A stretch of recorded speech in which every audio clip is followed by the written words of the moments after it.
Hi, everybody, and welcome to episode number 441 of For Immediate Release. This is our long-form episode for December 2024. I'm Shel Holtz in Concord, California. And I'm Neville Hobson in Crewkerne, Somerset in England. So it's the week before Christmas as we're recording this, and in a few days' time it will be Christmas. For those of you who celebrate, like me, no snow here, no white Christmas expected here in the UK. Talking to some friends in Colorado the other day that they've not got snow where they are, but it should have some. So if you're celebrating Christmas and expecting a white one, the UK in the south certainly is not the place to be. Nevertheless, don't count on it in San Francisco either. So no, don't count on it there either. So today is actually, as we're recording this, which is on Saturday, the 21st December, it's the winter solstice in the Northern Hemisphere, the shortest day of the year. And here in the UK, we were lucky to see 8 hours of sunlight today. The good news in the south of England, less the further north you go. The good news, though, is that from now on, the daylight time grows more every day as we get closer to the summer, which is good. That was actually a crossword clue this morning in the New York Times, is that the days starting today will be what from now on? And the answer was longer. Right, that's correct, yes. So it's great. So to our show today, we've got some great stuff to talk about. But first, let's do a quick rundown to remind you of what we have covered in between these monthlies. What have we talked about since the monthly episode for November, which was 3 episodes ago, or 4 counting that one. And we've done 3 basically since then. Now we're doing this monthly.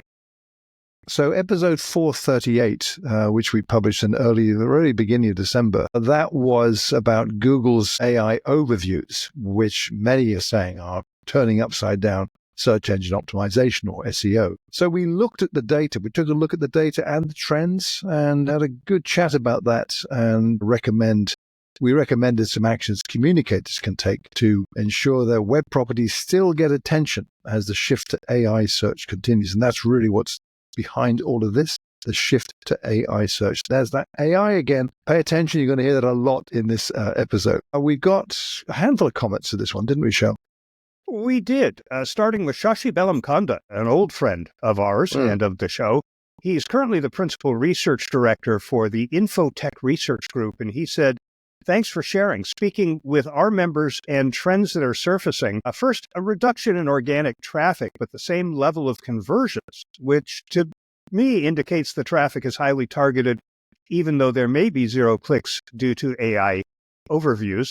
And then LLM traffic has started appearing as referring sources, though not much. I think only desktop traffic from LLMs will show in the analytics for now." So that's what Shashi had to say. Heidi Sullivan, who I met when she was at Cision, said, "Great FIR episode. Lots of great and practical suggestions to get into AI overviews as organic search result traffic declines, but we've all got lots of work to do." And Amy Santoro, a communicator I know through IABC, said, "Agree. I always double-check AI research." Smart, Amy, smart. Good, that's great feedback there. Episode 439 we published in mid-December. That was talking about the top digital trends or digital marketing trends for 2025. And we kind of focused really on agentic AI in that episode. So that was the top trend that the report we cited highlighted. So we took a stroll into agentic AI, which just a couple of weeks ago was a relatively new term in the mainstream. Suddenly everyone's talking about it. And indeed, I've seen reports around that time saying, oh, this is going to be the word for 2025. I'm pretty sure it's likely to be. It'll be hyped like crazy, you can be sure of it, and everyone will use it, not knowing it's not a made-up word. I've heard some people saying this is a manufactured word. No, it's not. It's been around a long time. Look it up, it's in the dictionary. It's signifying there's something that acts as an agent for something or someone else. It's pretty straightforward, so you get a sense of what it's about. But we looked at it and considered some of the possibilities for communicators, along with the 5 other digital marketing trends from that report. So that was a pretty interesting episode. And then episode 440, which we published just a few days ago during the past week, where we talked about influence and indeed experimenting for influence, what some organizations are doing to enable their experimentation and what many more aren't that ought to be, as we discussed in our conversation. So we reviewed some research on the subject and discussed ways communicators can apply experimentation to their work. And that's a topic I have a feeling we'll be talking more about during 2025. So that's where we're at since the last episode. We have also just published the most recent episode of Circle of Fellows. This is the monthly panel discussion among usually 4 fellows of the International Association of Business Communicators. I usually moderate it, and I moderated this one, which featured Neil Griffiths and Russell Grossman from the UK, Martha Muzichka from Canada, and Jennifer Waugh from Canada. Hey, I was the only Yank in this episode. And the focus of this was how communications as a profession can lead you to bigger leadership roles. It was a fascinating discussion. A lot of people who have already listened thought it was one of the better episodes that we have done. It really went by fast. So that is up on the FIR Podcast Network now and available for you to listen to or watch as a YouTube video. The next one is also scheduled for Thursday, January 16th at 4 p.m. Eastern Time. And we'll be talking about how communicators can spark creativity. We only have 2 panelists confirmed at this point, but they're good ones. Zora Artis and Amy Greenhouse will be joining me for that one, and 2 other August fellows. So it should be a fun one to talk about sparking creativity. I suspect AI will come up in that conversation too. A lot of people are using AI to spark creativity these days to get off that blank screen or ideate with images and the like. So looking forward to that. A lot of FIR reports recently have looked at the evolution of the social media ecosystem. We are seeing significant transformations reshaping how individuals and organizations communicate, with platforms like Reddit, Blue Sky, and TikTok at the forefront of these changes. Each is introducing unique features and experiencing shifts in user engagement. It's worth noting that with the exception of Reddit, none of those platforms existed 10 years ago. And 10 years ago, nobody was really thinking about Reddit as a contender in the social network space. It was, but that's not how it was perceived. For communication professionals to make informed decisions for their organizations or clients, all of these shifts in the social media landscape is something that we really need to get our minds wrapped around. And it starts with Reddit. Reddit recently surpassed X, formerly Twitter, of course, in popularity within the UK. It's now the 5th most visited social media platform on your side of the pond, Neville. In May 2024, Reddit attracted 22.9 million UK adults. That's a 47% increase from the same period in 2023. That's quite a surge, and it's partly attributed to enhancements in Google's search algorithms, which have improved Reddit's visibility and accessibility. I've noticed this in Google searches. I'm getting more and more content out of Reddit. But Reddit's commitment to user-driven content and community engagement resonates with a growing audience. And of course, there are those people who are just looking for that alternative to X. And while many of them are headed to Blue Sky and some to Threads, there's some headed to Reddit. To further enhance user experience, though, Reddit has just introduced Reddit Answers. This is an AI-powered conversational interface. They designed it to streamline retrieval of information. The feature allows users to ask questions and get curated summaries that leverage the platform's extensive knowledge base. By integrating advanced AI capabilities, Reddit aims to simplify navigation and improve content discovery, reinforcing its position as a leading platform for community-driven discussions. This use of AI is getting fairly common. There are newspapers like the Washington Post that are introducing similar features. Then there's Blue Sky, which we've covered, I would have to say, exhaustively here on FIR. We'll have more on Blue Sky later in the show, in fact. But for now, let's just say that Blue Sky has amassed millions of users, reflecting a growing interest in decentralized social networking models, which, at least so far, Reddit is not. After a long period of a generally ho-hum attitude toward Blue Sky, now it's fair to say something's actually going on there. Even though it may be banned in the US by this time next month, TikTok is increasingly becoming a primary news source for younger demographics, prompting legacy media organizations to set up a presence on the platform. Fox News, NBC, they're all producing personality-driven content tailored to TikTok's format in order to engage this segment of the audience. Notable journalists are creating these spontaneous, unscripted videos that align with the platform's emphasis on authenticity and relatability. Although TikTok doesn't yet generate substantial ad revenues for these companies, it is viewed as a strategic investment in cultivating future audiences, if it's still around. Now, these developments underscore the dynamic nature of the social media landscape. The communication professionals need to consider some strategies in order to account for this continuing evolution of the space. First, you have to diversify your platform engagement. Look at emerging platforms like Blue Sky and legacy platforms that you may not have been active on, like Reddit, to reach audiences seeking decentralized and user-centric experiences. You can't be concentrated in just one or two networks anymore. You need to leverage AI tools like Reddit Answers to enhance content discovery and audience interaction. Adapt content strategies. You develop authentic, personality-driven content for platforms like TikTok or wherever people go after TikTok is banned to effectively engage younger audiences. It's also important to stay on top of these shifts. If you're going to engage with diverse audiences and leverage the opportunities presented by emerging technologies and platforms, because this evolution isn't going to slow down anytime soon. You're right there. I saw that Guardian story too about the surge of Reddit in the UK. And it is pretty interesting, isn't it? Particularly that growth in just a year, 47% increase. And you outlined well, I think, some of the reasons perhaps that is driving that growth. We talked about Reddit in a few episodes ago. And my concern about Reddit to companies, if one says to an organization, hey, you should be on Reddit. Well, no, you need to ask why.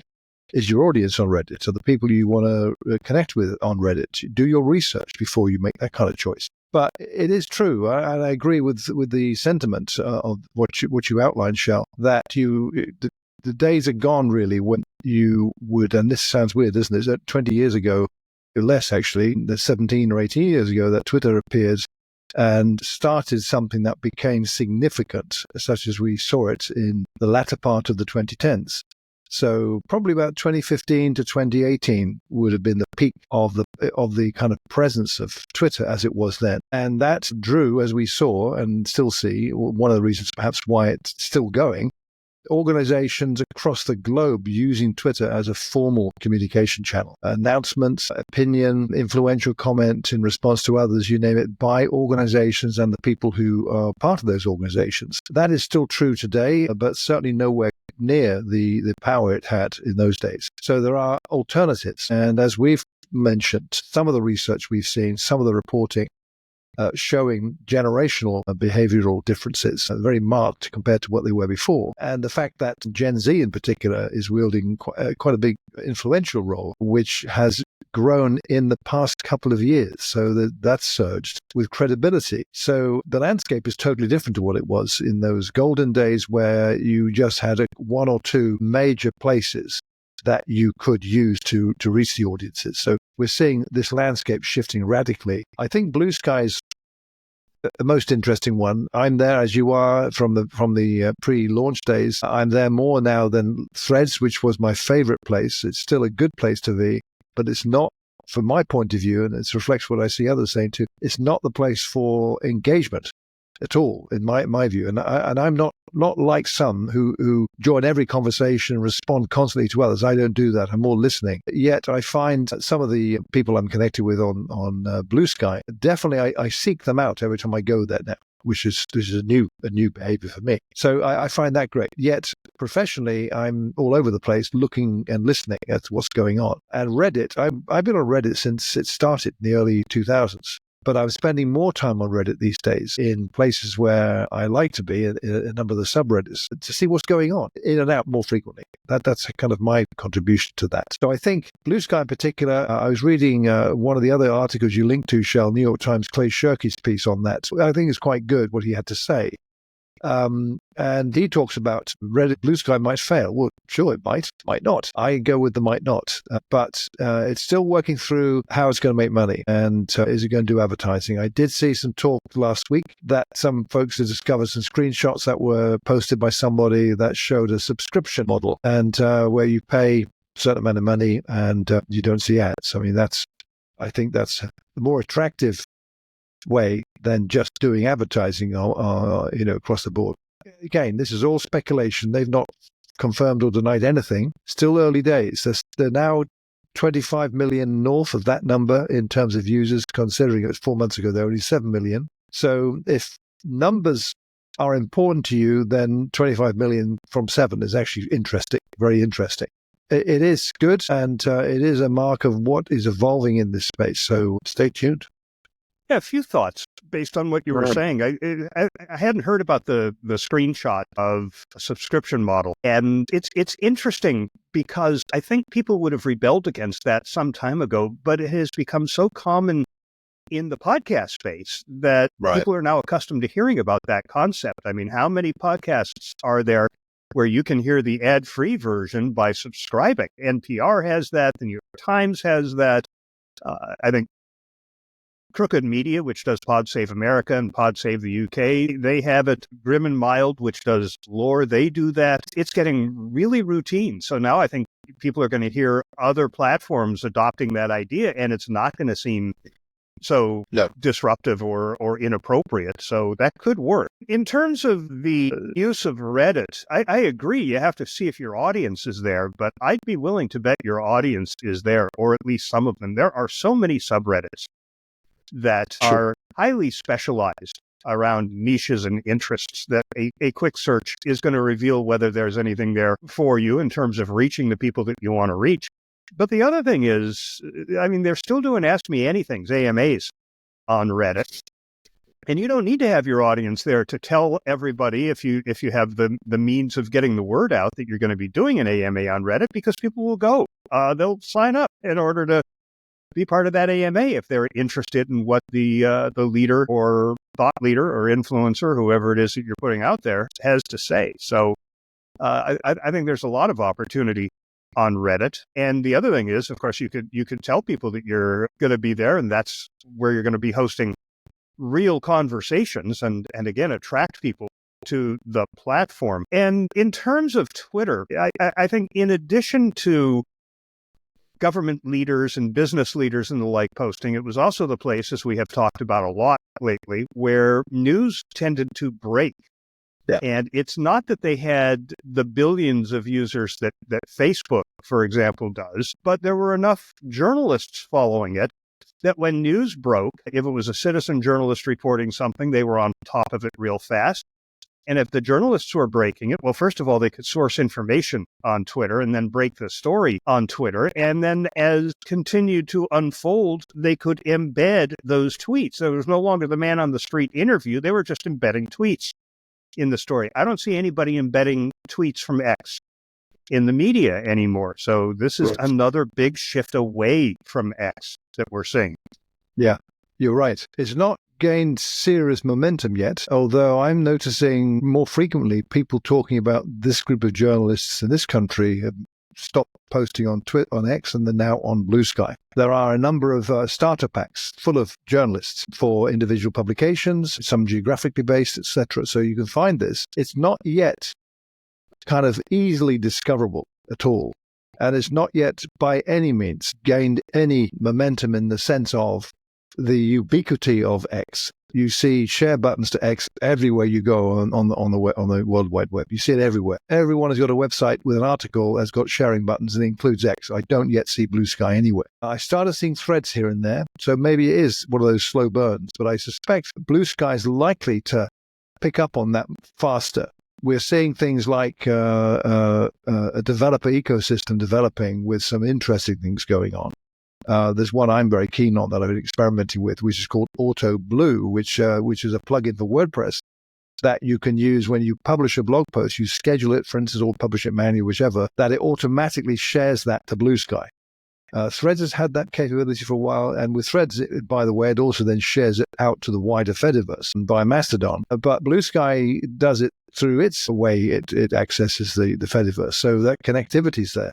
So these are all embryonic steps. I'm not sure when we will suddenly see a groundswell, but I suspect we will. And it will require something that does signify a wholesale shift from mainstream media, journalists, to a platform like this for it to suddenly become truly in the mainstream. And that then requires everyone else to put the sharing buttons and all that stuff. So this is not something that's going to happen overnight. Maybe towards the end of 2025, we might see something. But during the year, it'll grow, I believe. I don't think it's going to collapse anytime soon. And it's going to be an interesting year from this point of view.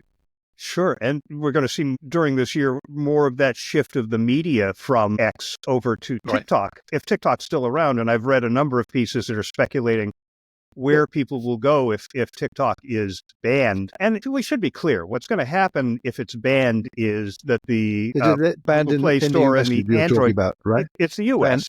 U.S., yeah. Right.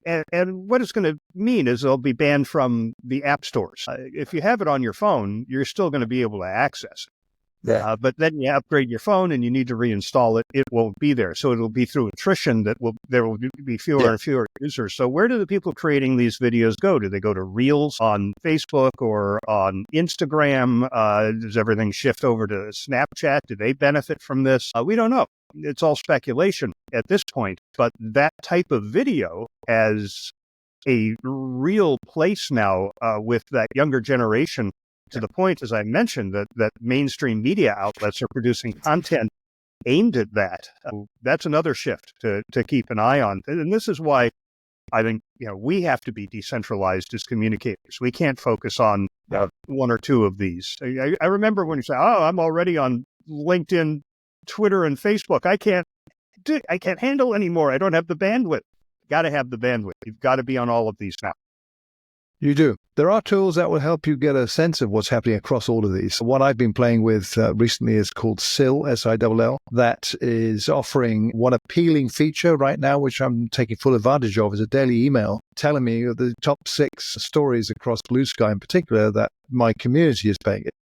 And I find that actually extremely good service. This service is stuff I missed or wouldn't pay attention to. It needs that to be far more robust and large in scale. But it's a startup, so it'll be a paid service soon, as I understand from their emails recently.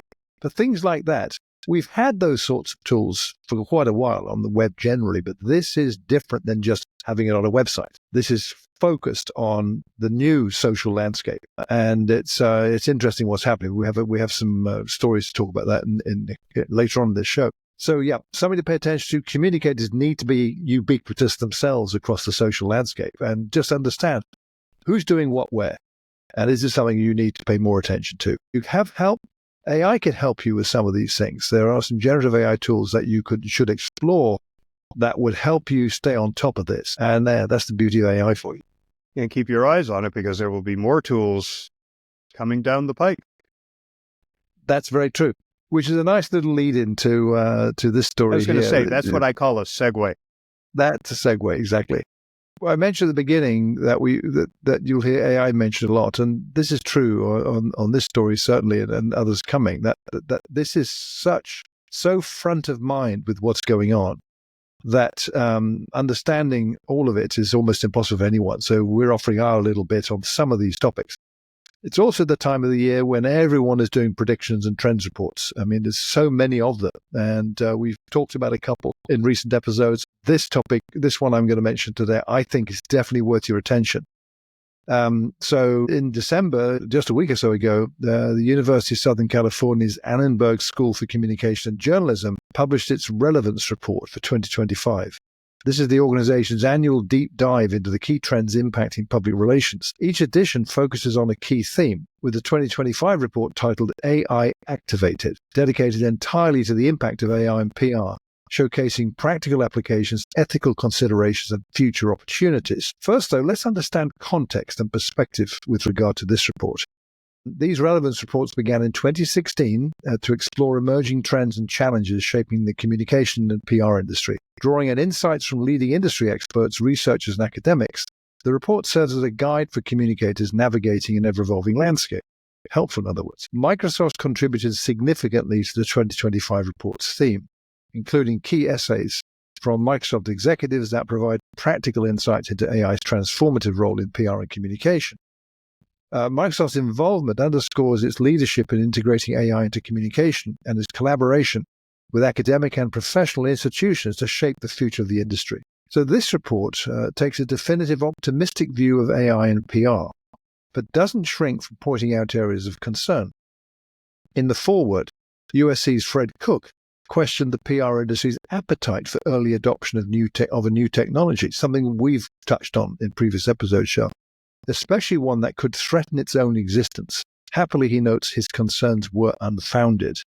The report shows that AI adoption has moved from fear and skepticism to widespread activation within the PR industry, with communicators increasingly using AI to streamline operations, enhance storytelling, and address complex challenges like misinformation and bias. It also emphasizes the need for ethical AI governance and a balanced integration of AI and human creativity.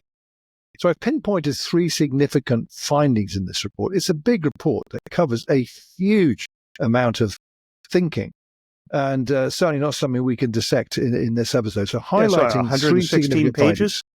116, yeah. That's the PDF, yeah. So first, AI is revolutionizing PR workflows. Tools like generative AI are now integral to content creation, media monitoring, and sentiment analysis, significantly improving speed and efficiency. Custom AI applications, such as tailored GPTs, allow organizations to deliver precise, compliant, and inclusive communication at scale. Second, leadership and culture drive AI adoption. AI's successful integration is often led by senior leaders, fostering a culture of experimentation, innovation, and trust. Employees using AI frequently report feeling more valued, engaged, and empowered to take creative risks. And third, ethical and responsible AI is essential. The risks of AI, including misinformation, bias, and polarization, require a commitment to transparency, inclusivity, and governance. Organizations must invest in AI literacy, adopt diverse datasets, and develop frameworks for responsible implementation to ensure long-term trust and equity. The report positions AI as a catalyst for transformation in PR, offering tools to navigate challenges and maximize opportunities in an evolving business landscape. There is much to absorb and learn in this 116 pages, as I mentioned earlier, including credible calls to action for communicators and organizations, and I do recommend spending time on that. It is definitely worthwhile. Some final words from Grant Toops, Global Chief Digital and Intelligence Officer at PR firm Burson, who in his essay, titled AI is an Uprising, Not an Upgrade, answers 2 critical questions. First, what would an AI-transformed organization look like? It would have fluid, adaptive structures, he says. It would offer continuous learning and experimentation. It would be a symbiosis of human creativity and AI capabilities. And his second question, what must we do to stay ahead, even as everything changes rapidly around us? Embrace experimentation and calculated risk-taking, he says. Foster a culture of lifelong learning. Develop agile decision-making processes. Cultivate trust between leadership and workforce. Now, all of those things, to my ears, sound like we've been talking about this sort of stuff for a long time, pre-AI. Right. Fundamental things don't really change that much. The ways you go about them perhaps do, but these, to my mind, are absolutely critical. This is about transformation. This is about organizational willingness as personified by those who lead the organization and the others, including those who make up the organization, which is people, let's face it. So we'll have a link in the show notes where you can download a copy of the report for free in exchange for your name and email address. There's lots of work to do here, it seems to me, Shell. Oh, there's a ton of work to do here, and I don't know if it's just the gloomy weather, but I've been growing more and more skeptical about all of this lately. Not the power of AI and the potential of AI, but organizational ability to adapt it. I look at what organizations do in terms of how they manage their business and how they manage their people, and the need for oversight and the need for governance doesn't seem to align well with the way a lot of organizations approach their business. So I am not optimistic that you're going to see a lot of organizations employ that kind of thinking, that kind of analysis and strategizing. I think you're going to see the very large organizations do it, but when you start to get down to mid-sized business and small business, I think you're going to see people either ignore it, misuse it, underuse it. I think it's not going to be pretty for quite a while. And I feel that way about PR agencies and the PR industry as well, because as much as I see, Fred Cook saying that he was gratified to see that the early appetite for adoption of AI didn't create the kind of downside that he had anticipated. And as you know, I'm thrilled to see the early adoption of any technology in the PR industry, which tends to be very, very late in adopting new digital technologies. They miss boats a lot, don't they? They've missed boats as long as I've been in this industry, and that's been a long, long time. And it's very gratifying to see them not miss this boat. But I think they've latched onto the writing capabilities of AI and can't see much beyond that. When, again, I think that's one of the least interesting things that this tool can do, and the way that it can help a public relations agency or a public relations practitioner beyond that are massive. But we as an industry tend not to look past the craft of what we do very often. And so we're very focused on how can this help us with the craft as opposed to the back ends and the analysis and the management of relationships and the other things where there's potential, especially as agentic AI advances. Yeah, I see. I get totally where you're coming from on that, Shell. And until recently, I would be with you on that. I remember 2 years ago reading surveys from the likes of PRCA that talked about 25% of people they surveyed would never, ever, ever go anywhere near AI at all. It's not the future. Well, guess what? It is. And I think, though, that I'm far more optimistic. Sure, I have skepticisms here and there on the level of how this will work. You're right, I'm sure. This is not... So the landscape is exceptionally uneven. This is not like en masse, everyone's going to move to this. It is not going to happen at all. What will happen, though, is those who are really clued into this, who have studied this, who have read reports like USC's, and all the other documentation out there, listen to people like Grant Toops and Fred Cook. They are the ones who will benefit from this. And indeed, we have an upcoming report where I'm going to be talking exactly about that with case studies. So there is a lot of good going on broadly, not just in PR, but PR is catalyzing some of the things that are happening. And the people are taking advantage of these tools out of there. So I feel that reports like this USC report, and I've just given a gloss top level assessment of it, if you will. Read those 116 pages, definitely worthwhile. Presented in this rose-tinted look at all. There is a lot of yes but in there that does give some things worth paying attention to.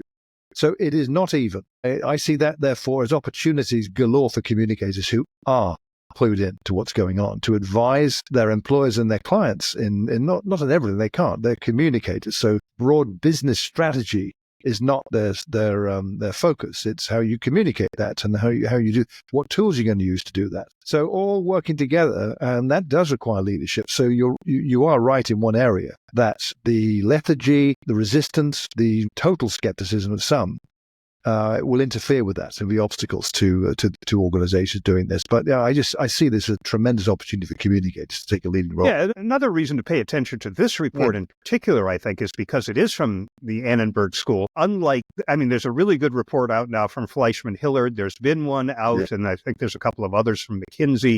I'm sure Boston Consulting and Accenture and others have released reports. The thing about the USC report is they're not trying to sell anything. They're not trying to use this as a lead generation tool, right? And I know that Microsoft was a heavy contributor, but they do this trends report every year. They've got a lot of experience with collecting and analyzing this data. So it's worth listening to what they have to say from that perspective. I think one of the things that's going to be needed is for organizations at the top to look at the bottom-up use of AI and start to synthesize that. And I'll tell you what, I'm reporting on it where I work.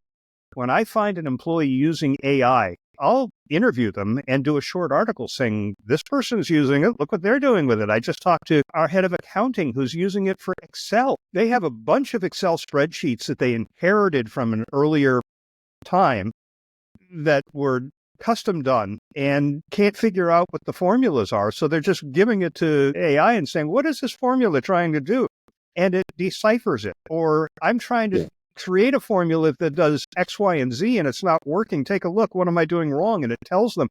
So it's speeding up their use of Excel, which by itself is going to save a lot of time and be very beneficial to the organization. So the more those stories get shared, I think the clearer the uses become, and people can see beyond their biases and the limitations they've placed on how they think they can take advantage of a chatbot.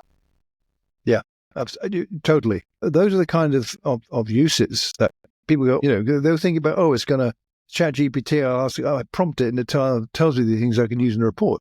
They don't realize that this is way beyond that. That kind of use you gave examples of.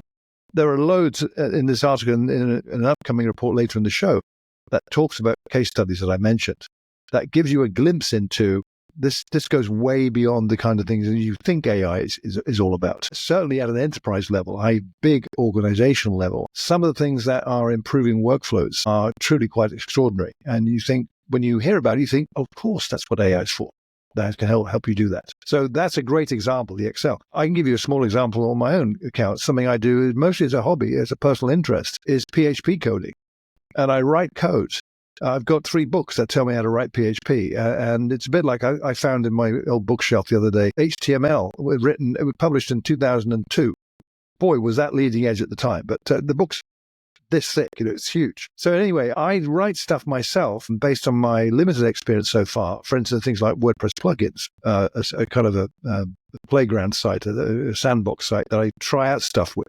Usually it crashes everything. But since I started asking my AI for help, phenomenal. So it's improved my ability to deliver on that. It's increased my learning on how to do it and increased my confidence on saying, if I try this, maybe it'll work because that's what I did before and it worked. So these are things you don't need a company policy to do. What you do need, and this is key in my view, curiosity and the willing to experiment.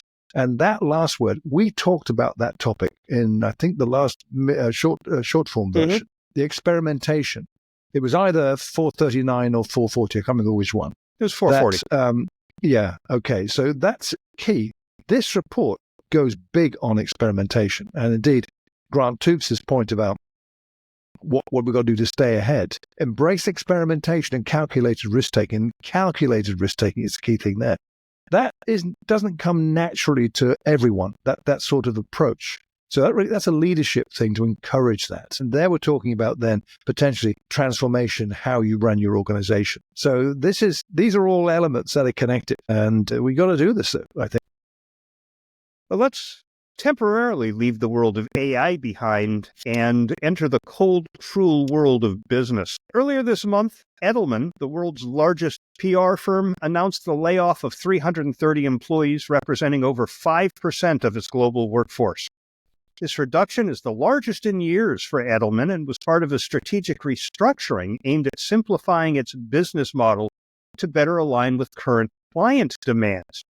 Edelman's restructuring reflects broader trends in the industry where firms are consolidating and adapting in order to stay relevant. The recent $13 billion merger between Omnicom and Interpublic Group, creating the world's largest advertising conglomerate, is an example of this shift toward integrated services and technological investment. Edelman CEO Richard Edelman addressed the layoffs pretty candidly. He said, "I don't like to do this. I've held off as long as I can. If I were running a public company, this would have happened months ago, but I need to run a business, and that's the job." I'm very sympathetic to that point of view. His layoff affected a number of very high-level people in the organization, including our friend Steve Rubel. Most of these folks took to LinkedIn to announce the fact that they were leaving. Now, Richard's take underscores the financial pressures even privately held firms face, leading to difficult decisions to maintain fiscal health. There were a number of factors that influenced the decision, not the least of which was a revenue decline. The firm anticipated an 8% decrease in U.S. revenue and 3% globally for this year. I mean, if anything signals a need to make operational adjustments, that would do it. The question, of course, is why are these revenues declining? And we're going to get to that. There's a growing demand for integrated services, prompting Edelman to streamline its structure.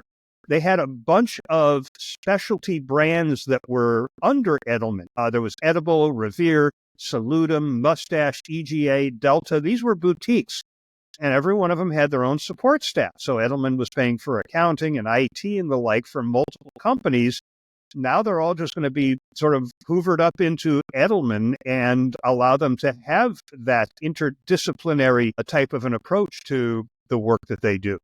There's also been some significant shifts in the media landscape. The reduction in traditional media outlets and widespread newsroom layoffs have limited opportunities for PR professionals to secure earned media placements. That challenges traditional PR strategies. After all, how many people, when they think of PR, think that it's media relations? And there's less and less media relations to be done these days. That media contraction is just one of the headwinds the industry is facing. There's also, of course, the rise of AI and digital platforms that are forcing agencies to adapt by integrating new technologies into their service offerings. Clients are more and more seeking comprehensive solutions that combine traditional PR with digital marketing, and this requires a more integrated approach. Now, despite these challenges, there are plenty of opportunities for agencies and their employees. Agencies can expand their offerings to include digital strategy, content creation, social media management, data analytics, all to meet the evolving needs of clients. They should embrace innovation, leverage AI and other technologies to enhance efficiency, open new avenues for client engagement. Embracing technological advancements, particularly AI, can streamline operations and provide deeper insights into audience behaviors and improve your campaign effectiveness.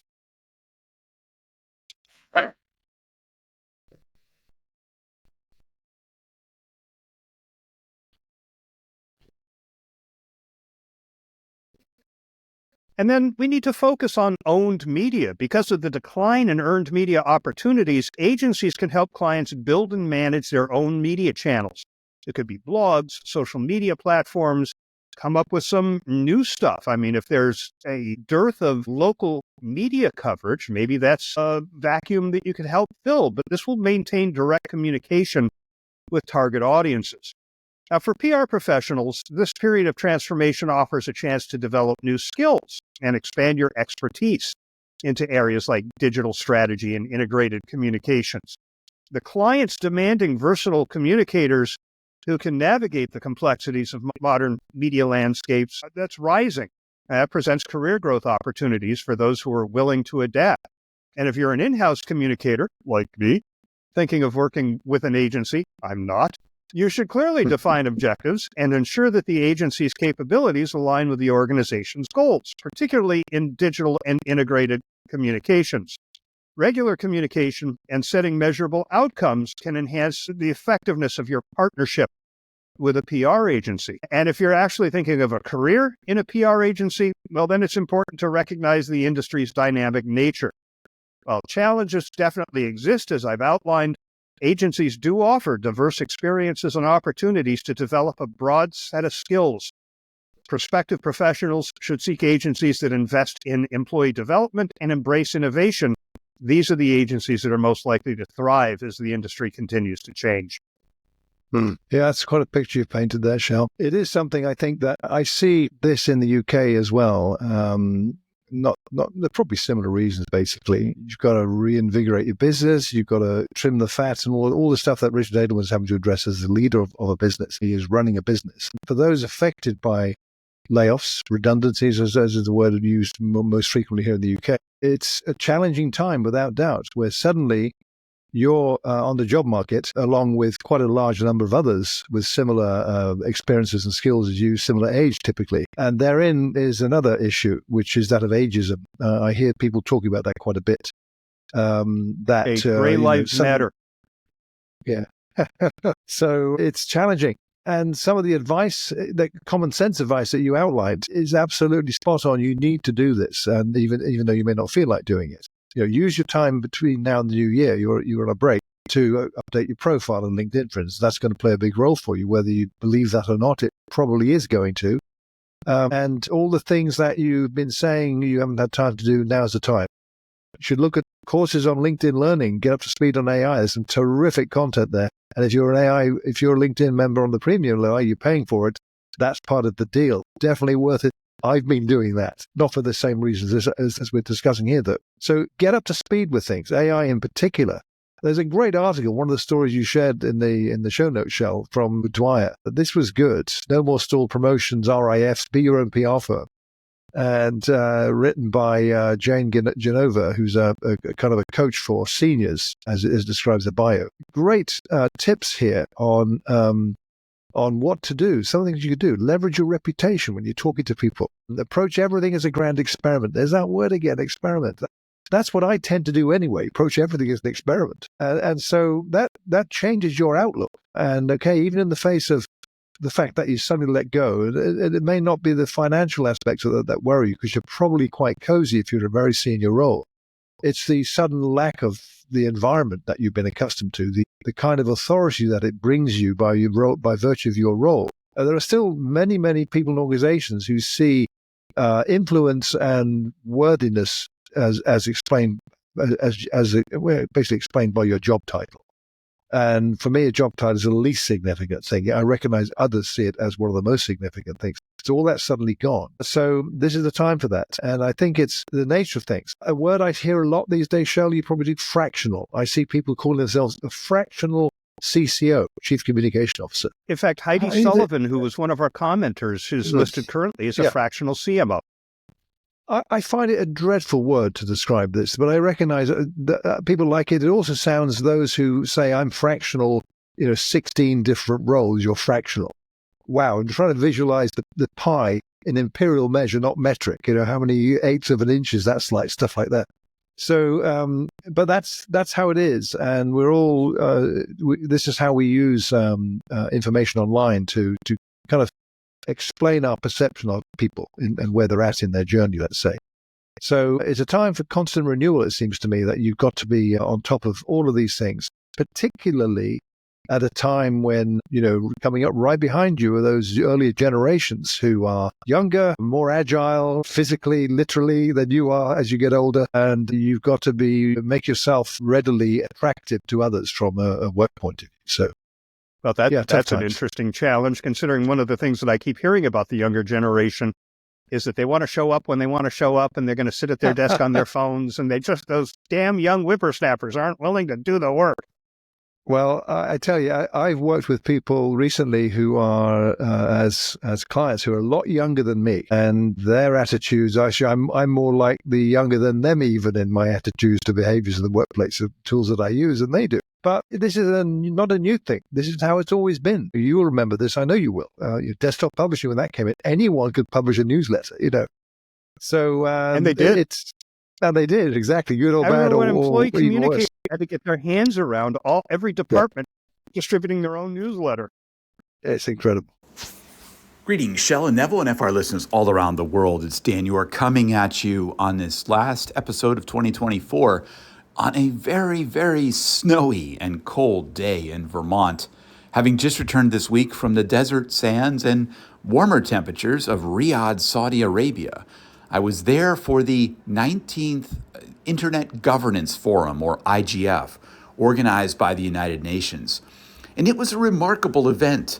It brought together people from all across society, from government, from industry, from civil society, from the technical community, from just regular old users, from people of all walks of life and forms who were there to talk about how do we govern the internet in such a way that it can be. What are the future conventions, the norms, the things that we will do? And it was a remarkable gathering. People talking, and of course, this being 2024, people could come in remotely, and so you had speakers from around the world who were there participating and talking about everything. Of course, AI had many sessions because it's 2024 and we got to talk about AI.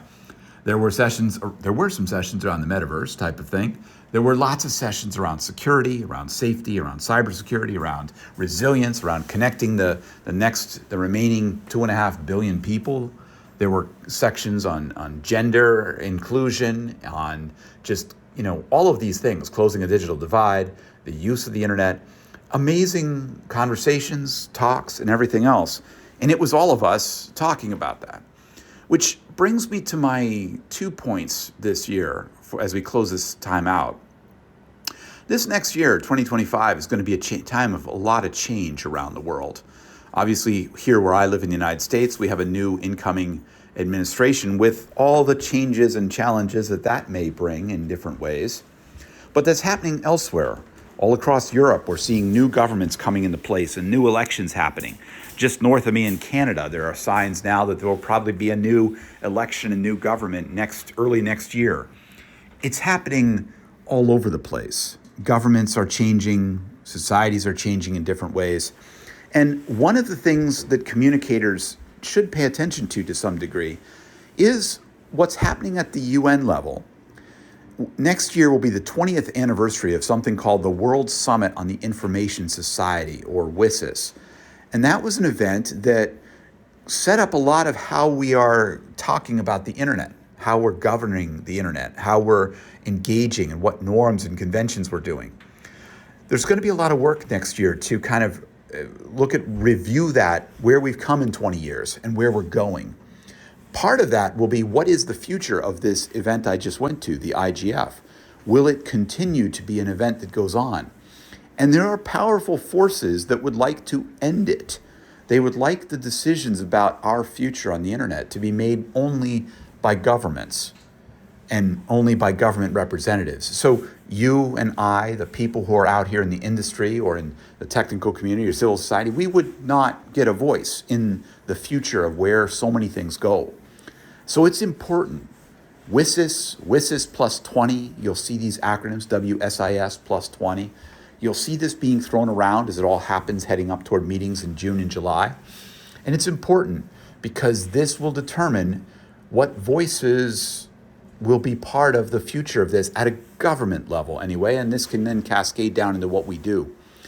We at the Internet Society where I work, we have a saying about the internet is for everyone.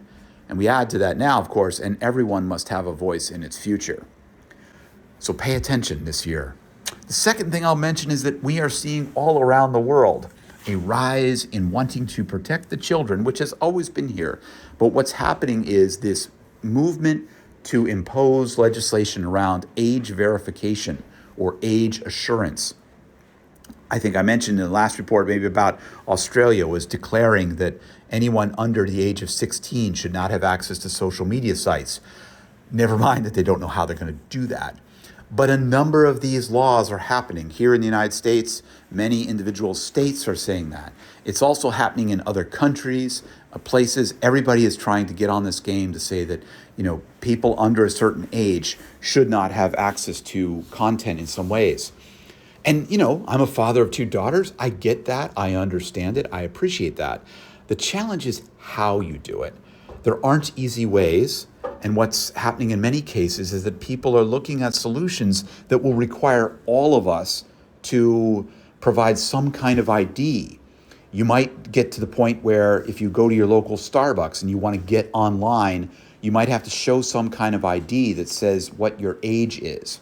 It's not a joke. There's actually a law that would have created that. But the reason I say this for us as communicators is some of these laws could have extremely punishing fines, extremely punishing, penalties. So you as a communicator, you might have a forum for your members. You might have a forum for your community. You might be engaged in something like that. But with some of these laws, you would have to be sure to gate and be able to know the ages of people being there, or else you might be fined incredibly. So you got to pay attention. You'll hear different names: age verification, age assurance, assuring the age. They're similar, but those are the words that we're going to hear as we go into 2025 and beyond, because a lot of the policymakers of the world want to solve this and are trying to put something in place, even though the solutions aren't that great. Let me just end it there and say thank you to all of our FIR listeners. We are in a time of celebration, whether you celebrate Christmas or Hanukkah or Kwanzaa or the winter solstice or whatever. This is a time of celebration, a time of recovery, reflection, and a little bit of a pause before the chaos of what will be this next year and more. Best wishes to you all. Thanks for listening over this past year. You can find more of my audio and writing at danyork.me. And back to you, Shell and Neville. Bye for now. Thanks for that report, Dan. Really good explaining you gave on what you experienced in Riyadh at that UN meeting and the whole situation with regard to how the internet is evolving. I've read reports recently, one that strikes me a lot about the disappearance of content online as sites go dark or people change web pages or whatever it might be. And the fact that we've also got others who want to control it. This is not new. You will know that in the Internet Society. The Splinternet, there's things going on. So seeing this kind or hearing you describing these sort of policy areas is really, really helpful. So good report. I also enjoyed the discussion around the availability of social media to kids. I remember seeing a headline the day Australia passed the law that banned social media for kids under 16, and it said something like, Australia bans social media for kids under 16. Good luck with that. And I was just hearing, I think it may have been yesterday on the news, that the Australian government has alerted social networking companies to be on the lookout for a mandate to have an age verification method in place that is something more robust than simply clicking a box that says, I'm over 16, which of course any 12-year-old can do. So we'll see how that goes. At some point it may be easier to just not offer your service in Australia.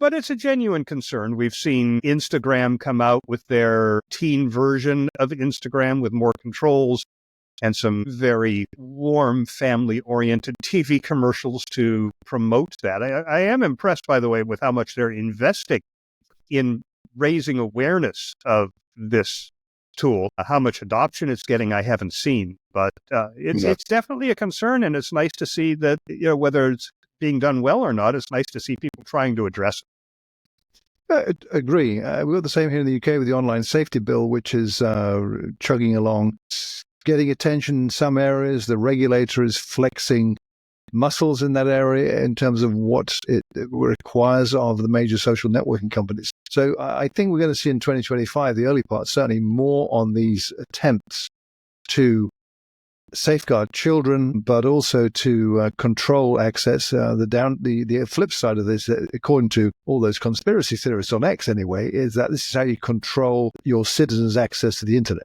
Yeah, if you were China or somewhere, I'd say that's likely to be what you're doing. I don't believe that's the kind of prime reason the Australian government's doing this at all, or the UK government, the online safety bill, but that's part of the discussion landscape, to be sure. Yeah, and I do hope that governments that are looking at implementing these kinds of restrictions are thoughtful in the approach they take. A flat-out ban is not a good thing, as I've heard a number of people point out. If you're a child, and I'm talking about maybe adolescent age, and you're part of a marginalized community, if you are LGBTQ, for example, having access to that community online can be a lifeline for you, as opposed to a place where you're made to feel ugly or inadequate or whatever it might be that is causing some of the distress among a lot of youth. Ensuring that the access to those communities is still available to these people is important. A flat-out ban could be very harmful to some people. Yeah. So let's talk about Surf. Last week, Flipboard, maybe familiar to many of you, the online magazine creator, aggregator, etc., that you can read content on an app. Very visually, it's very good. It's been around a while. We've talked about it before. We're publishers you can publish as well as a consumer. We're publishers there individually. But Flipboard has had some success since the advent of the so-called Fediverse emerged a couple of years back in being one of the leading players that bring this to the forefront in people's minds and how they use this. Last week, they unveiled Surf, an app that many people are calling a feed reader for the Fediverse, and described by Flipboard itself as the first browser for the open social web. Designed for Android and iOS, Surf seamlessly integrates decentralized platforms like Mastodon, Threads, and Blue Sky with RSS feeds, podcasts, and even YouTube, offering an all-in-one way to explore and curate content from across the open web. Unlike traditional feed readers, Surf combines discovery, integration, and personalization into one user-friendly experience, making decentralized networks accessible to a broader audience. Fast Company highlights how Surf leverages decentralized protocols and open standards to build connections that weren't feasible before, reflecting a shift towards a more decentralized and open internet. The Verge notes that Surf blurs the lines between feed readers and Fediverse clients, making such distinctions increasingly irrelevant. Meanwhile, TechCrunch calls Surf a bold reinvention for Flipboard, moving from curating mainstream media to championing exploration of the open social web.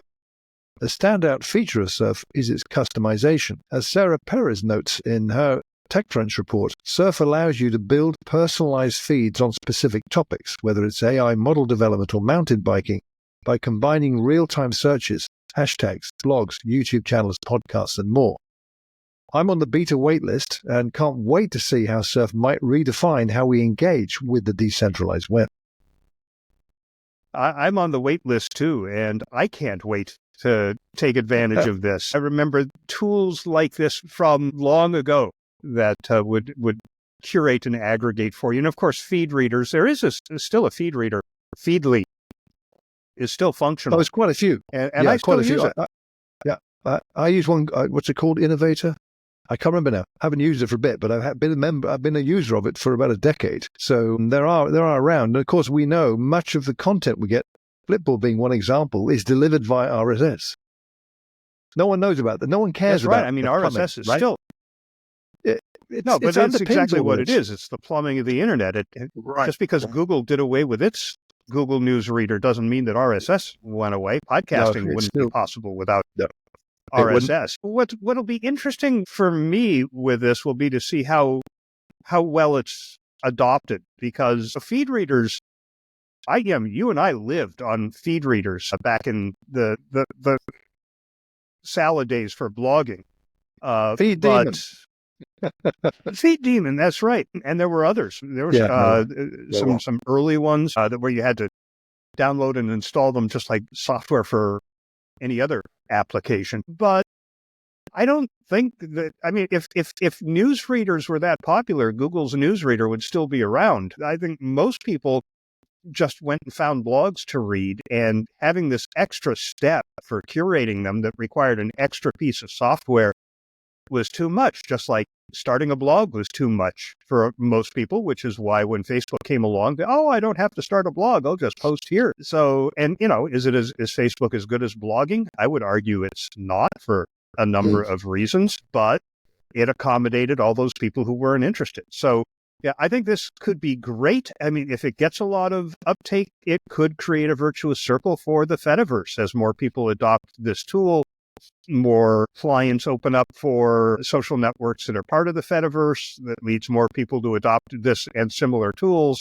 and round it goes. But we'll have to see, because again, I question how many people out there among the great unwashed are going to be interested in using a tool like this. I will, though. Yeah, me too. I mean, I could see a real advantage linking to what we talked about in one of our early topics today, is for communicators to get a view across the landscape of what's going on. This would be helpful to do that, where you're able to bring in content from all these different platforms into a single location. Now, I know I'll hear some of you listening say, yeah, but we've been hearing about this kind of thing forever, and there's been apps that you can do that with. True. This, though, the uniqueness of this is the social web, if you like. Let's call it the Fediverse for the time being. This is the core of it. And it remains to be seen exactly how it's going to work, the features that it's going to offer, other than what some have posted publicly with screenshots on the early alphas of this. The best reporting I have seen actually is Sarah Perez writing in TechCrunch. Explains very clear, very well done the features of this.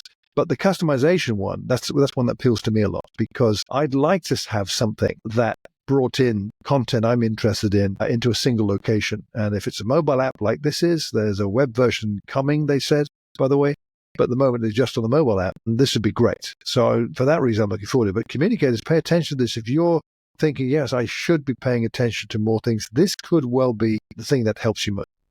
Yeah, save you a lot of time. And Sarah Perez has been at TechCrunch forever. And her reporting has always been good journalist. Yep. Well, we're only about a month away from Donald Trump assuming office for his second term, and communicators across various sectors are strategizing right now to navigate what they're anticipating as shifts in policy and public sentiment.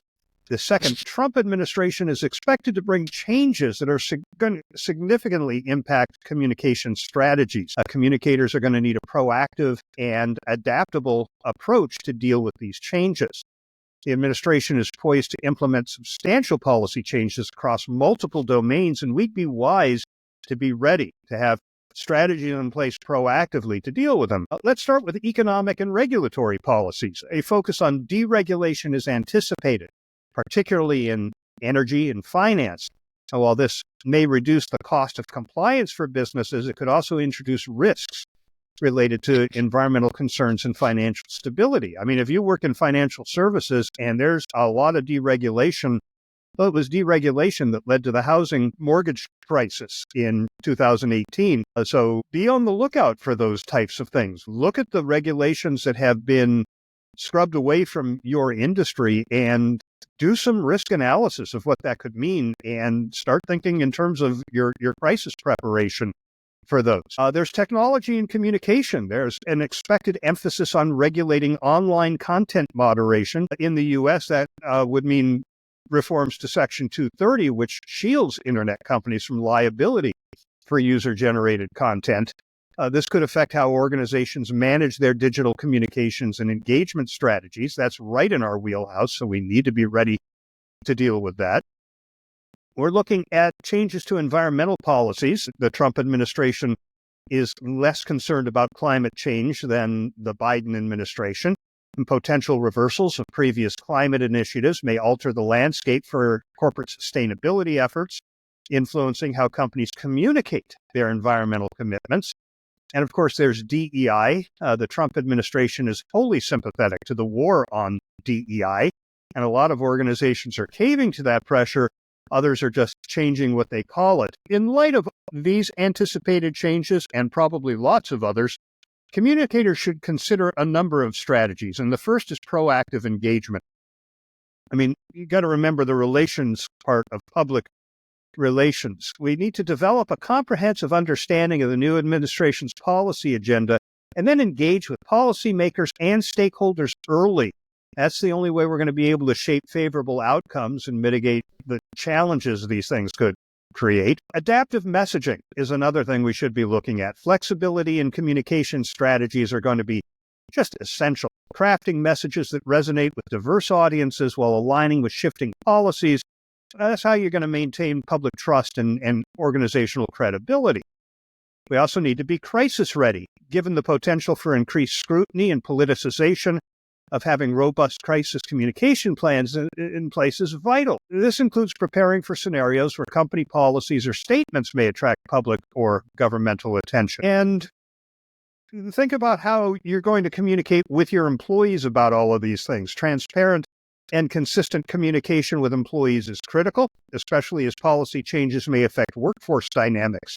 Keeping staff informed and engaged will foster a cohesive organizational response to external developments. Journalists are anticipating a renewed hostility toward their work under the incoming Trump administration. We've already seen ABC agree to pay $15 million to settle a suit with Trump, and he's filed a new one against the Cleveland Plain Dealer and the polling company that showed a poll just before the election with Trump winning in that state. He did not. With Trump losing in that state, he actually won. This could influence media relations strategies. Companies should be prepared for a potentially adversarial media environment. Consider building stronger media relationships than you have now. Establishing and maintaining those relationships with journalists can help facilitate more accurate and favorable coverage.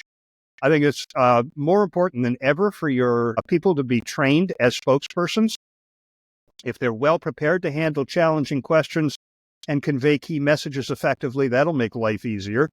And our need to monitor the media landscape is more important than it ever has been. We need to stay informed about changes in media dynamics and public sentiment so that we can adjust our communication, messaging, and strategies accordingly. But we need to be proactive, engaging with stakeholders, adapting our messaging strategies, preparing for crises, and navigating media relations thoughtfully. If we do that, we can guide our organizations through this period. It's a complicated landscape, without any doubt. And of course, the major focus of everything you're saying is in the United States. Yet, this is a global issue. particularly if you just think of it purely from a business point of view, that companies do business all over the world. Many companies have operations in multiple countries, and therefore this is important to everyone in that sense. I'm thinking of how you would prepare for this when there is so much unknown still. And so you have to work on some assumptions, I would say, but there are some fundamentals you can do, sure. You know this man is coming into the White House. You know that he's said he's going to appoint this person, that person. And most of those appointees that he's mentioned have attracted, I guess, horror from normal people, let's say. Particularly when you have someone like Robert F. Kennedy Jr., who's going to be in charge of vaccines, at least anyway. Everything health-related. He's right. If he's confirmed, he'll be the Secretary of Health and Human Services. Yeah, I was reading an article by Paul Holmes in Provoke Media talking about this in relation to healthcare generally and big pharma in particular. That got me thinking about this very thing. How do you prepare for this when you truly do not know what policies are going to be in place and the direction of travel, if you will? So it makes it tricky, but you've got to plan no matter what. And it could well be, if this happens, then we do this. Or if we do this to make that happen, we will do it this way or whatever. So it's in a sense, I suppose, just communication planning, in one sense, looking at it that way. But this affects everything and everybody, it seems to me.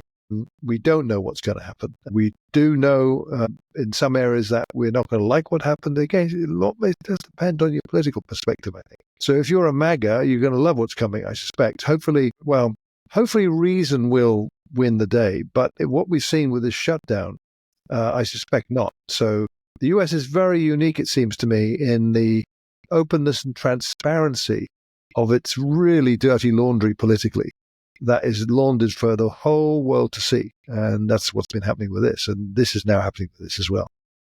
Very interesting. Yeah, I spent 3 years in the pharmaceutical industry, and if I were in the pharmaceutical industry today, I would be focused on the prospect of RFK Jr. as the head of HHS. I'd be looking at his beliefs, the people that he and Trump are planning on putting into other positions of leadership, like the FDA, and what their beliefs are and what policies they've talked about, and start strategizing. I mean, do we need I have seen a ton of communication now. Unfortunately, I haven't seen this from the pharma industry, although I don't know how much they're controlling from behind the scenes, but talking about measles and talking about polio and how great these vaccines were, and sort of denigrating the belief, as I would myself, that RFK Jr. and some others have, that, it wasn't really the vaccines that did that. It was the change in the weather or, whatever it might have been. And building public opinion matters, right? And if you see a surge of public opinion and heated public opinion saying, no, I don't want polio back. I don't want my kid in an iron lung. It could influence policies. So this is what we need to be thinking about now. You can't wait until the legislation's introduced, right? Or signed, even worse. We need to be anticipating based on our industries and what we know about what Trump has said he's going to do and what the people he's appointing have written, what their policy positions are. We need to be paying close attention to this right now. Yeah, good call to action there, Shel.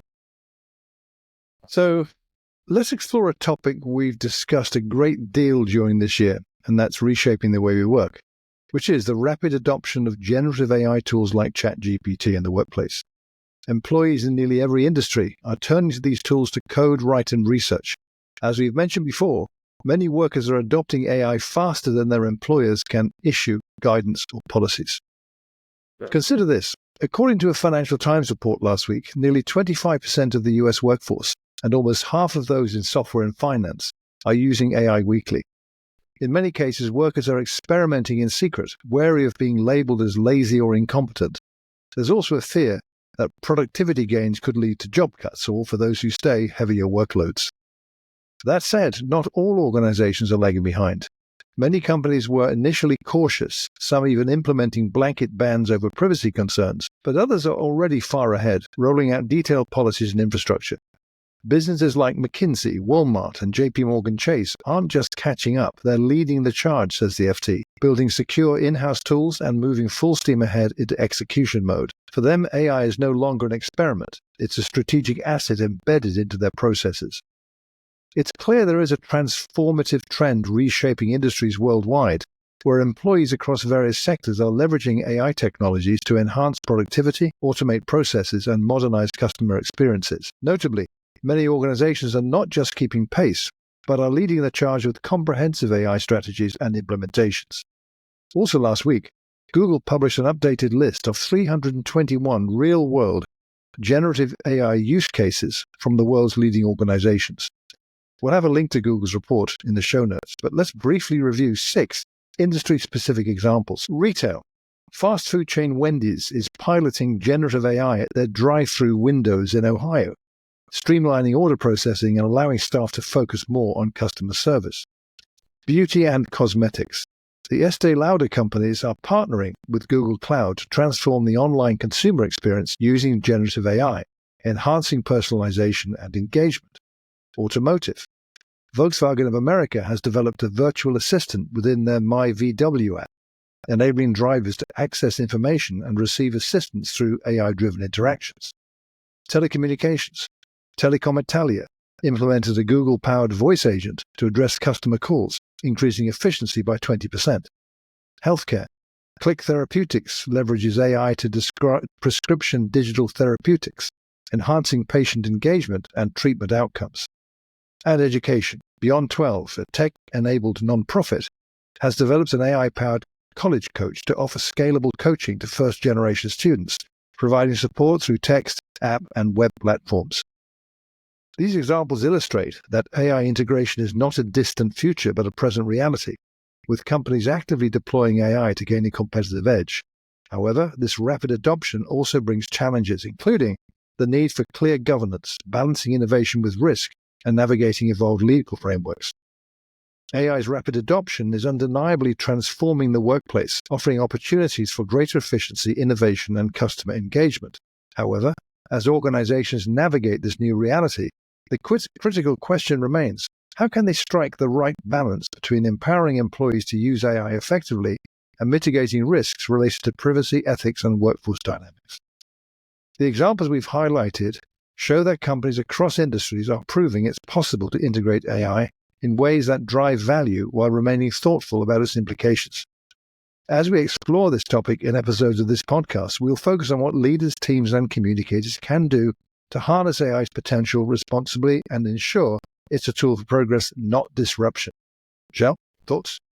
I'm trying to open my VW so I can see the Yeah, I was going to say, you have a VW. Do you have this in your My VW app? I haven't used the My VW app in quite some time, so I need to log in and see. And of course, it's doing two-factor authentication, so I have to go check my inbox.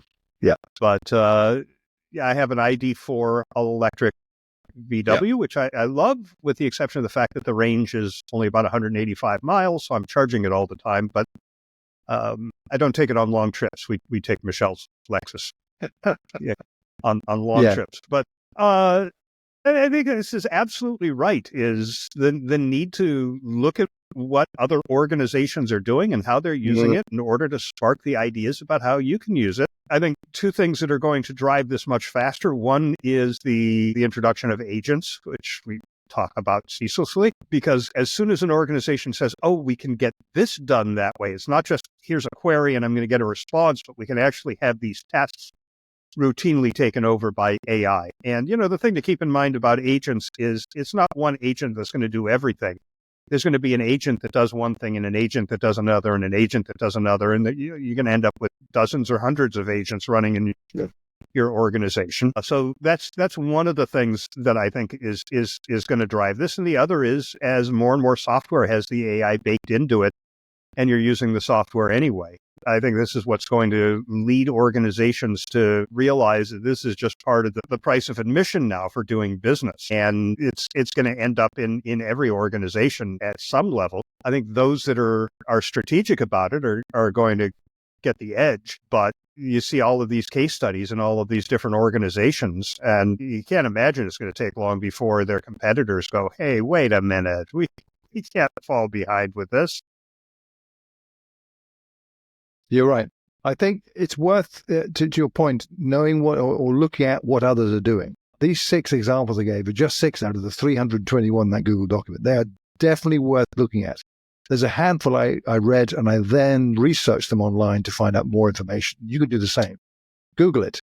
Actually, you know what? That's a generic word now. Google the lowercase, okay? It means search. And it probably isn't going to be Google. There's probably not the best tool to do. Flexit. Yeah. Plexity, Plexit, exactly. So it's good to read this. The FT's piece was, I thought initially when I first read it, it's an opinion piece really, unduly negative about no one's doing anything in organization. It corrected itself, or it added in, but there are some highlights, and there are some highlights. And this really relates to what we were discussing earlier about the PR business missing the boats. And a couple of years ago, they were definitely way out there in understanding and even willingness to get involved in all this. They've come a long way in that. There are some examples in the 321 of companies in that area, but the main thing is to look at this in retail, in automotive, in telecommunications, what people are doing in those areas. There are other case studies too. I've used many. I think we've talked about some of these, of what advertising agencies are doing, how they are employing generative AI. And of course, you're right to mention the rise of agents, because that was in my mind when we were in the conversation about the report from USC that doesn't mention agents. So this is all written before the sudden awareness of agentic AI and agents that has really captured imaginations over literally the past month or two. And the way you describe is exactly was going to light up bulbs in people's minds about, oh, this is how this is going to give us value. And you mentioned an agent for this and an agent for that. You're going to need super agents to manage all the agents. So this does present some really interesting scenarios, I think. But we are in another time of rapid change with the tools around us. And there's you and I talk about AI. I see many other people talking about this. I see content constantly about this. Kind of sifting through all of that to find the stuff of value is something that communicators ought to do very clearly. Tools like this or resources like Google's a big help for that. Yeah, I joked about plexing it, but I talk to more and more people who are using either Perplexity or ChatGPT's new search functionality instead of Google. And that led to an article that I just saw yesterday that Google said, watch for it at the top of Google searches. You're now going to have an AI search capability too. They see the writing on the wall. They see people shifting over to Perplexity and ChatGPT for search, and they know they need to do something about that. Yeah. Yeah. I mean, I've noticed, and I'm sure you have now on Google Search, if you use Google Search for things, and I still do, typically at the top of the search is an AI-generated answer to your question. Well, yeah. What I've noticed recently, though, is that they've now giving sources to that. They weren't doing that to start with. So I tend to think, how can I trust who's saying this? Now they're providing the sources. So if they are literally shifting as the goalposts are shifting, they need to do that. And they can still offer something that people might find of value. But they need to move faster than the current doing, it seems to me. Yeah, I mean, the AI overviews with footnotes is a step in the right direction, but I think they're planning something much more robust and more along the lines of what you're seeing from Perplexity and OpenAI. Right. Well, that'll do it for this episode of For Immediate Release. But don't go away just yet. We have a few things to let you know about, not the least of which is when our next monthly episode will drop. We're planning to record that on Saturday, January 20th, so it will drop on Monday, January 20th. Note your calendars, folks. Also, to let you know that January the 3rd, 2025 is the 20th anniversary of this podcast For Immediate Release. We're not going to do what we discussed a decade ago, that when we hit our 20th, we'll be on a cruise somewhere out in the Pacific, maybe around Hawaii we're not going to make it, but we'll do it on our 20th. Yeah, the 3rd is actually in our calendars for one of the short form midweek episodes. So we will devote that, or we'll talk about that on the anniversary date when we publish that episode, which will be on January 3rd. I will have done the math, and I'll know exactly what number episode that actually is. Good. We'll have lots of statistics for you. Also, to let you know that we have another FIR interview coming. Shell and I had a terrific conversation just a few days ago with Martin Waxman. Many of you will be familiar with Martin in Canada, and we chatted with him at length. Great conversation. That will be published week commencing January the 6th. That's the plan. So look out for that. That was a wonderful conversation. It was. He's one sharp guy. A lot of people who listen to FAR may remember Martin from Inside PR, the podcast that he did with Joe Thornley and Ginny Dietrich. So we kind of suggested that it would be nice to hear those three voices together It again would. one of these days. And he seemed amenable to that idea. In the meantime, as you're waiting for all of this great content from the FIR Podcast Network, you can comment on anything that you've heard about in this episode or anything that you think we ought to be talking about or would like us to consider. There are a lot of ways to do that. You can send email to fircomments@gmail.com. We love audio comments and haven't had one in a while, so attach an audio file to that email. Up to 3 minutes. We'll play it, and you can be part of this conversation. If you don't have the wherewithal to record that, go to the FIR website, firpodcastnetwork.com. You'll see a send voicemail button on the right-hand side. Just click that, and you can record up to 90 seconds. You can record as many of those as you want, and I will get those and look forward to playing those on the show. You can leave a comment on the show notes at firpodcastnetwork.com. You can leave comments where we let you know that we have posted new episodes on Facebook and LinkedIn and on Blue Sky and Threads and Mastodon. We're everywhere except X. We're not on X anymore. And we also very much appreciate your ratings and reviews. Oh, and I forgot to mention that you can also leave comments where we share the latest episodes on the FIR Podcast Network page on Facebook and the FIR group on Facebook. Also to quickly mention, you mentioned Blue Sky, we just opened an account in the name of FIR Podcast. Until now, we've been sharing in our individual accounts on Threads and Blue Sky. We'll continue to. Oh, sure. But now we have a dedicated account that replaces the X account. So look for a widget at some point appearing on the FIR website. But in the meantime, it's FIR Podcast on Blue Sky. So if you want to look for us, follow us. That's where you'll see news and information about upcoming episodes. And you can leave comments there too, of course. And that'll be a 30 for this episode of For Immediate Release.